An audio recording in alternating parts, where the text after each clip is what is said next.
Yai no pilene,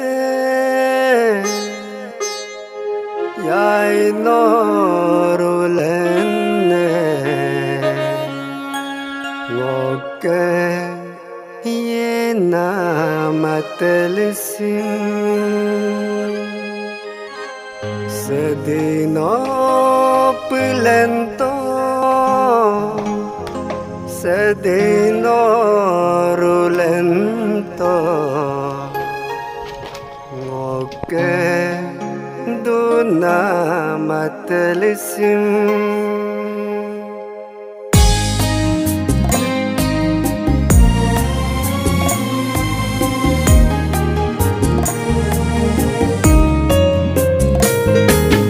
yai no pilene yai no rulene ngoke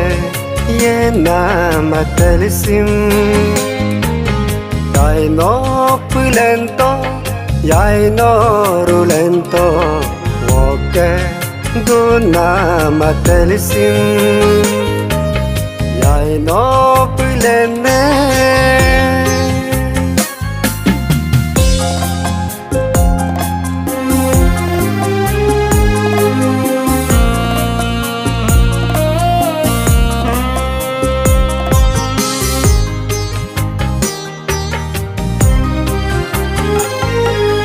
ngoke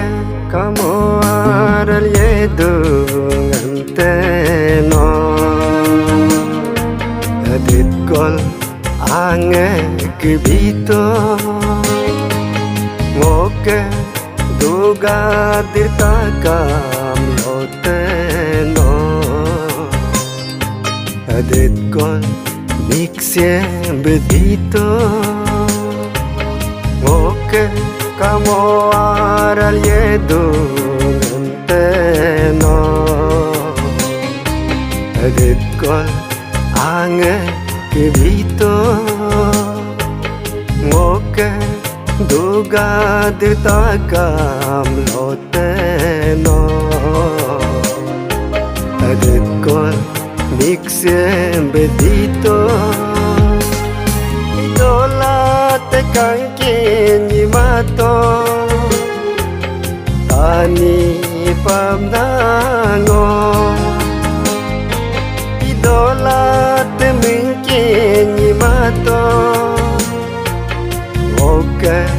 baba pusi yai no pilene yai no rulene oke ye na matelisim sedino pilento sedino rulento ngoke duna matelisim yai no pilene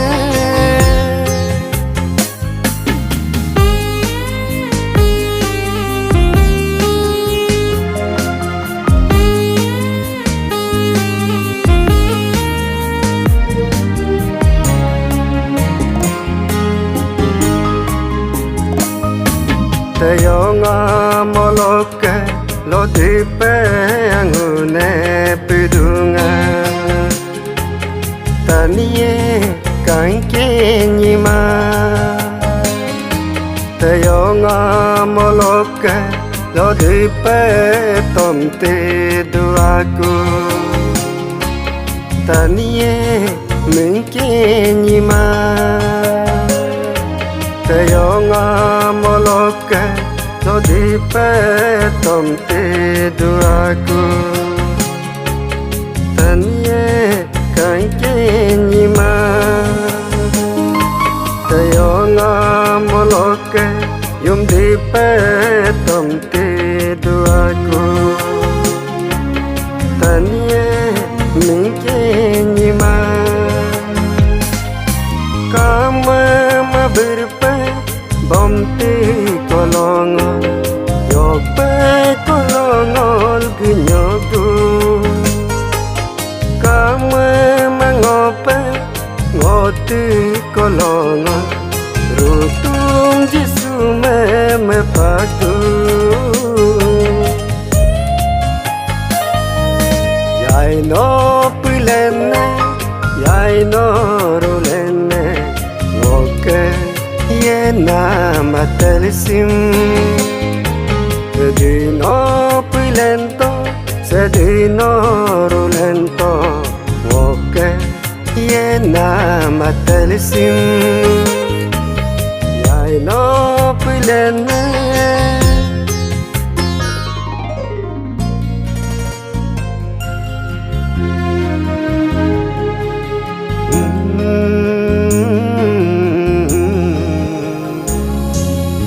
Asitoku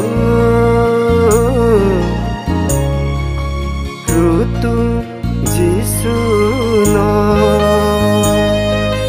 Nagbom toku Pilena sedino Lasitoku Rutu